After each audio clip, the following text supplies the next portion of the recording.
नमस्कार साथियों, जय हिंद। आप सभी का हमारे अपने YouTube चैनल स्मार्ट क्लासेस 2.0 में फिर से हार्दिक स्वागत है। साथियों, आज हम बात करने वाले हैं साइकोलॉजी से संबंधित बनने वाले 30 क्वेश्चनों की, जो एग्जाम 2018 में फर्स्ट ग्रेड यानी स्कूल लेक्चरर भर्ती का 2018 का जो पेपर था, एग्जाम हुआ था, ये बार है जनवरी 2020 को। तो इसमें जो साइकोलॉजी से बनने वाले 30 क्वेश्चन थे, उनको आज हम यहाँ पर हल करने वाले हैं। तो साथियों, शुरू करते हैं आज का पहला क्वेश्चन। पहले क्वेश्चन से तात्पर्य ये रहेगा 91 नंबर क्वेश्चन से। तो 91 नंबर क्वेश्चन में पूछा गया है कि निम्नांकित में से कौन सा सूचना एवं संप्रेषण प्रौद्योगिकी का उदाहरण है।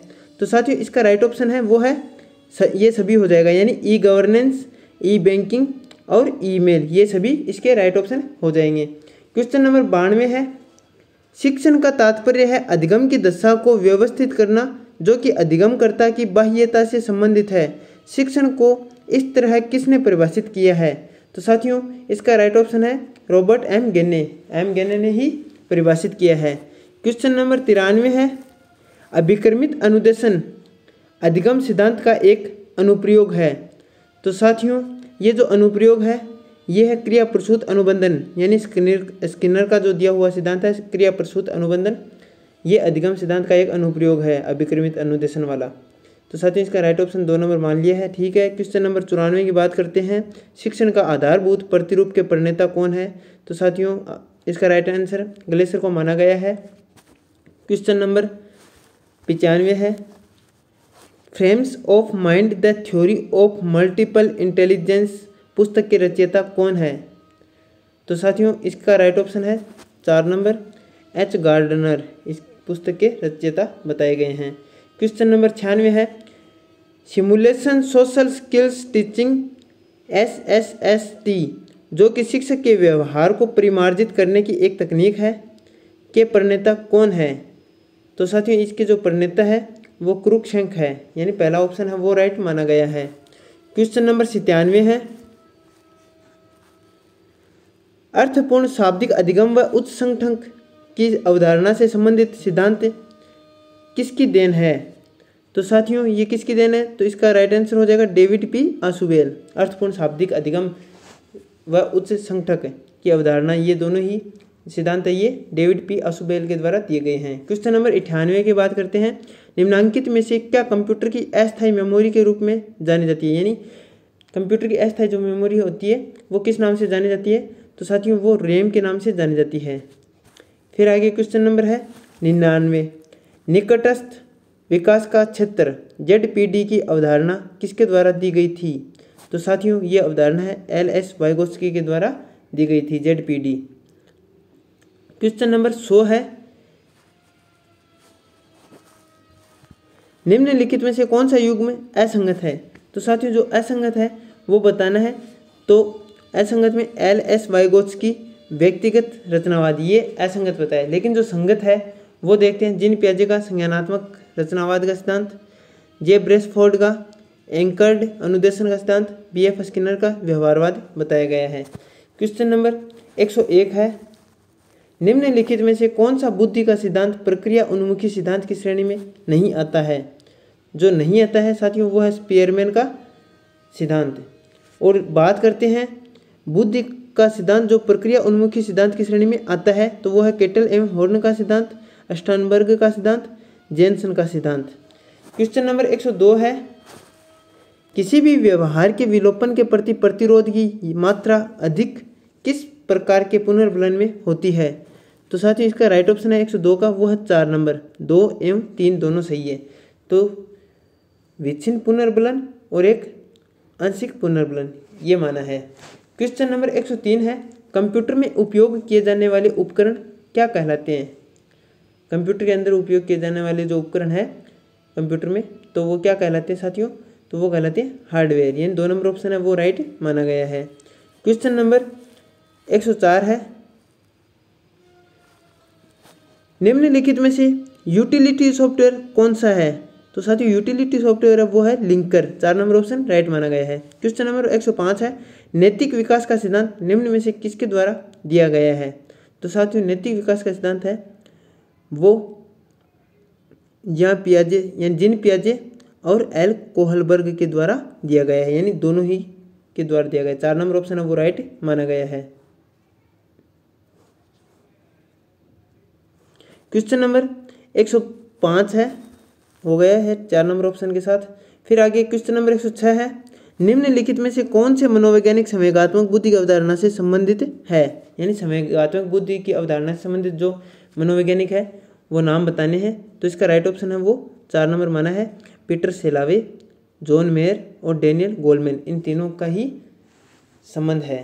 क्वेश्चन नंबर 107 है, निम्नलिखित में से कौन सा विकल्प सूचना प्रौद्योगिकी में जीविका उपार्जन आजीविका के लिए उपलब्ध है। तो साथियों ये क्वेश्चन आरपीसी के द्वारा डिलीट मान लिया गया है। क्वेश्चन नंबर 108 है, शिक्षा में व्यवहारवाद की स्थापना किसके द्वारा की गई थी। तो साथियों ये राइट ऑप्शन है वाटसन के द्वारा शिक्षा में व्यवहारवाद की स्थापना का योगदान बताया गया है। क्वेश्चन नंबर 109 है, व्यक्ति एवं वातावरण के मध्य अंतर संबंध की प्रकृति की व्याख्या हेतु जीवन क्षेत्र की अवधारणा किसने दी। तो साथियों जीवन क्षेत्र की जो अवधारणा है वो कूट लेविन के द्वारा दी गई थी।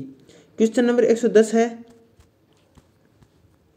निम्नलिखित में से किस मनोवैज्ञानिक ने इस बात पर जोर दिया कि कुसमायोजन में अचेतन मन महत्वपूर्ण भूमिका अदा करता है। तो साथियों वह मनोवैज्ञानिक थे सिगमंड फ्रायड। क्वेश्चन नंबर 111 है, शिक्षा के उद्देश्य को प्राप्त करने के लिए निम्न में से किसकी विशेष भूमिका है। तो साथियों सभी की विशेष भूमिका है, विद्यालय भवन, खेल का मैदान और पुस्तकालय, ये सभी विशेष भूमिका है सभी की। क्वेश्चन नंबर 112 है,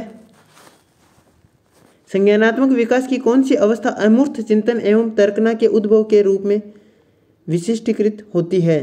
तो साथियों 112 का राइट ऑप्शन 3 नंबर को माना है, यानी औपचारिक संक्रियात्मक अवस्था।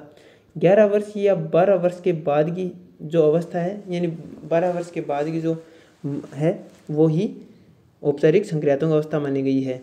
ये जिन पियाजे की जो 4 अवस्थाएं हैं उनके नाम है, पहली संवेदी आगमक अवस्था है, दूसरी प्राक संक्रियात्मक अवस्था है और ये मूर्त संक्रियात्मक तीसरी हो जाएगी, चौथी औपचारिक संक्रियात्मक अवस्था। इस प्रकार से क्वेश्चन नंबर 113 है,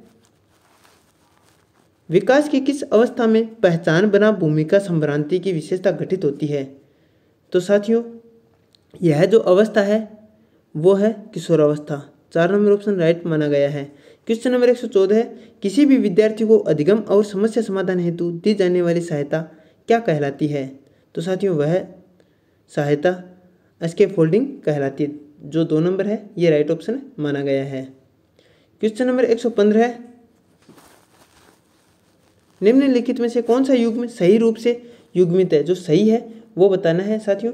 तो ये चरित्रीकरण भावात्मक परिक्षेत्र ये एकदम से युग्मित बताया गया है। क्वेश्चन नंबर 116 है, निर्देशित परामर्श को किस संज्ञा भी दी जाती है। यानी निर्देशित परामर्श है उसको और कौन सी संज्ञा दी जाती है।